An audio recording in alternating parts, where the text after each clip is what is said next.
Hey y'all, so we're still in a Colt booth, we're still in 2025, and we're still at SHOT Show, but we have the lovely and infinite wise Jessica with us to talk about a couple Colt revolvers that are still relatively new to the market.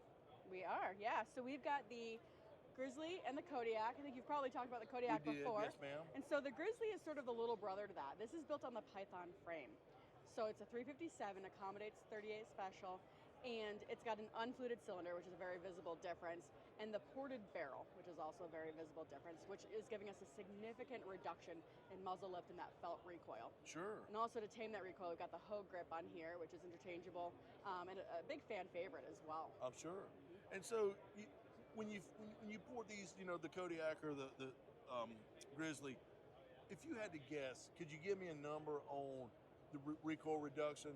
I'd say it's about close to 20%. I think we're seeing Really? around 17 to 19% recoil And reduction. like you mentioned earlier, you were watching people at the range shooting it. You could see that it's visibly less perceived recoil, less muzzle rise than say the Python that's unfluted. Correct. So I guess for somebody that maybe is recoil sensitive or they're just trying to keep that muzzle as close to on target as possible, the porting really does help. Are there any detriments about having it ported? No, I mean, you're going to notice obviously a lot more dirt coming out of there. It's going to look a little bit dirtier, look a little more rugged after you fired it all day at the range like Right. us. But other than that, there's really been no detriments. Our engineers spent a lot of time refining exactly where those ports are, the angles of those ports, the Sure. numbers, the size, etc., to get that optimal recoil reduction. Beautiful. Okay. And we got another to talk about, right? Of course we do. We've got quite a few, I guess. Absolutely. So over here we actually have the Colt Viper. Very retro looking. It is very retro looking. If you're familiar with it, this is a throwback to the original Viper that we had. This design came from our King Cobra platform. So it is a 357, accommodates 38 special as well. And this is designed for a little bit more of a concealed carry, right? So it's got a slimmer profile. You see it has the half lug design, as well as the U-notch or trench rear sight. So no adjustable rear sight. Correct. Nothing to snag on, a lot easier to holster and unholster.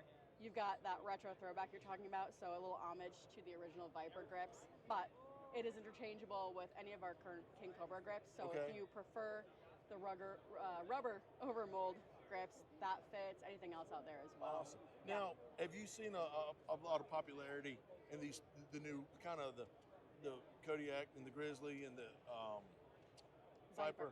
Yeah. Been a long. There's a lot of them. Yeah, tell me about it.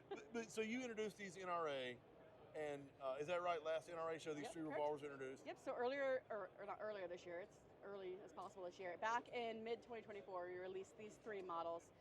The Viper's actually available in a 3-inch and 4-inch. They've gone over tremendously. They have. They have. Now, I'm going to ask you a hard question. Oh boy. Like, compare the popularity of, let's say, the Kodiak to the Anaconda. Are you seeing more popularity between one or the other, or is it I think different just market? because of the newness of the Kodiak. Obviously, you've got people jumping into it and getting really excited about it. Now that more people are getting their hands on it and shooting it, I'm seeing it take off. I'd say overall the Anaconda has such a variety, right? It's got the stainless, the matte, the different varying lengths. Sure. So it can't really compete from a I got you. standpoint of volume. They're but similar, but there's so many models of the Correct. Anaconda. Yeah. But still, the new line is doing well, and which I'm glad to see. Colt is offering a lot of new cool revolvers and a lot of cool calibers. Yep, we've definitely got a variety here. You got the 44s, the 357s, the 38s, just starting to move forward with a lot Well, of stuff. hopefully we'll see some more stuff soon. Perfect, maybe you will. All right, y'all.